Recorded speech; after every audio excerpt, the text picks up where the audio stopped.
Hello everybody, আজকে জানাবো কলা খাওয়ার উপকারিতা এবং অপকারিতা। কলা খাওয়ার 4টি টিপস। আপনি কি প্রতিদিন কলা খাচ্ছেন? আপনি জানেন কি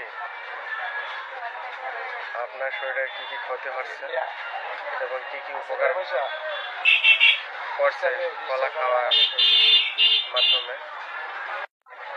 প্রতিদিন কলা খাচ্ছেন অথচ কলা খাওয়ার সঠিক নিয়ম জানেন না বলে শরীরে তৈরি হচ্ছে গ্যাস্ট্রিক আলসার, অ্যালার্জি, আইবিএস এর মতো জটিল ও কঠিন সমস্যা। আজকের এই ভিডিও না দেখলে আপনি বুঝতেই পারবেন না যে আপনার ভুলটা কোথায় হচ্ছে। তাই জেনে বুঝে কলা খেতে হবে। আপনি যদি সকালে ঘুম থেকে উঠে কলা খেতে চান তাহলে হালকা কিছু খেয়ে নিন, যেমন রুটি, ব্রেড, মুড়ি দিয়ে হালকা কিছু খেয়ে নিন, তারপর কলা খান। খেয়াল রাখতে হবে কলা খাওয়ার 3 ঘন্টার মধ্যে ভারী কিছু না খাওয়ার।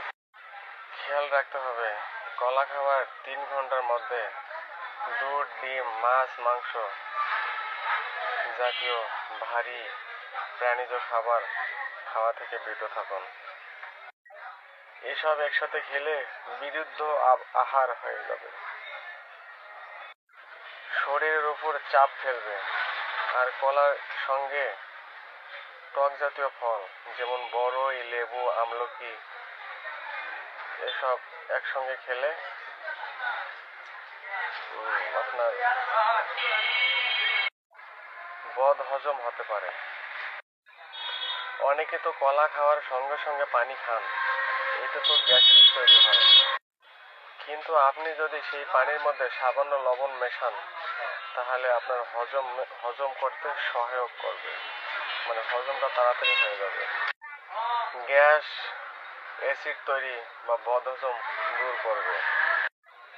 যাদের সবসময় কাশি, কফ, গলা ব্যথা ও টনসিলের সমস্যা থাকে তারা রাতে কখনোই কলা খাবেন না। রাতে কলা খেলে কফের প্রবণতা স্বাভাবিকভাবেই বেড়ে যায়। বাজার থেকে কলা আনার পর অবশ্যই সেই কলাটাকে ভালোভাবে পরিষ্কার করে পানি দিয়ে ধুয়ে তারপরে খেতে হবে। ভিডিওটি ভালো লাগলে লাইক, কমেন্ট এবং শেয়ার করবেন। ফলো দিয়ে পাশে থাকুন। ধন্যবাদ।